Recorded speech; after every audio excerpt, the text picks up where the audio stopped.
Selamat pagi, saya akan mempresentasikan chapter 14 desain.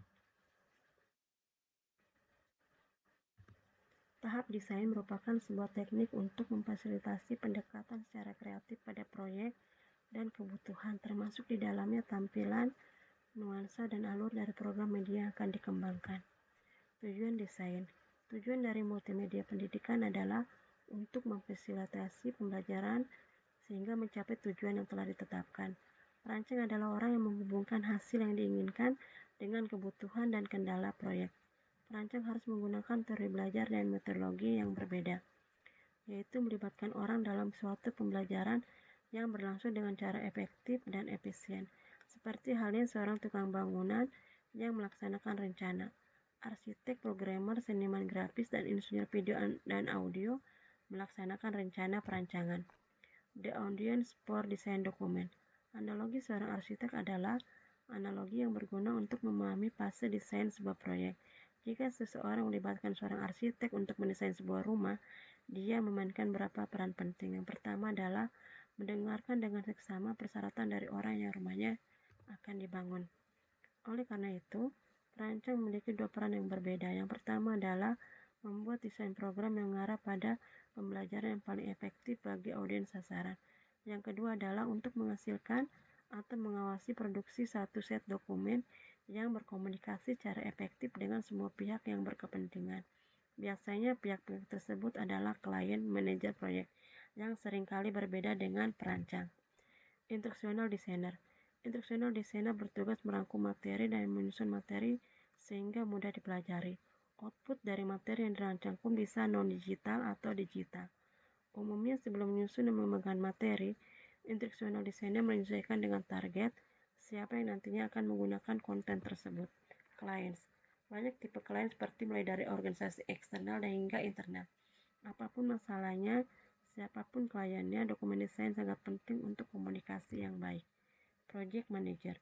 Manajer proyek adalah orang yang mengawasi semua bagian dari proyek, dari awal hingga akhir, dari pengembangan desain hingga penyampaian hasil akhir. Pada tahap ini digunakan 3 langkah yang dijabarkan sebagai berikut. Yang pertama, mengembangkan ide. Langkah ini adalah pengembangan ide awal pada konten dan bagaimana menolong orang lain untuk mempelajarinya. Terdapat 2 tahap untuk pengembangan ide awal, yaitu mencari solusi permasalahan konten dan pendekatan pembelajaran. Penghapusan beberapa gagasan awal, kemudian dilakukan pengembalian ide awal untuk dialihkan pada konsep yang lebih luas pada program media akhir. Pada langkah ini juga dilakukan proses untuk menghasilkan dokumen desain yang mencakup kebutuhan semua informasi untuk pengembangan proyek media.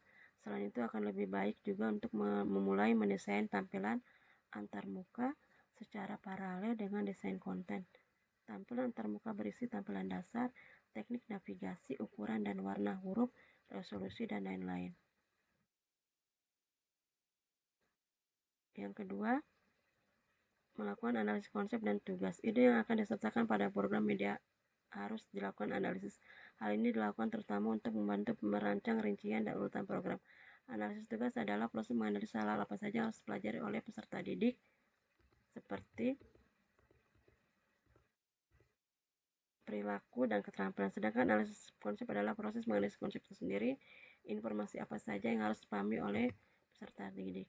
Tujuan dari analisis tugas adalah untuk menentukan urutan yang efisien untuk konten pembelajaran. Sedangkan tujuan dari konsep analisis adalah untuk menghasilkan urutan pembelajaran efektif dari ide yang telah ada.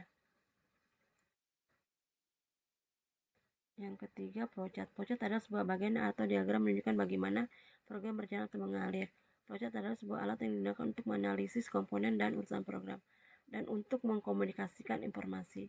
Flowchart menunjukkan struktur dan urutan dari awal sampai akhir pada program. Flowchart yang baik adalah dengan menyusun gambar ukuran besar dan diikuti dengan storyboard untuk mengisi detail visual. Selain itu dibuat dalam serangkaian bentuk yang semakin dijabarkan. Storyboard adalah cara yang umum dan ampuh untuk mengkomunikasikan suatu desain kepada orang lain. Storyboard memberikan gambaran visual dari desain yang ada. Storyboard yang baik adalah dengan memberikan ide yang baik, bagaimana program akan berjalan, serta sebagian besar detail kontennya. Terima kasih.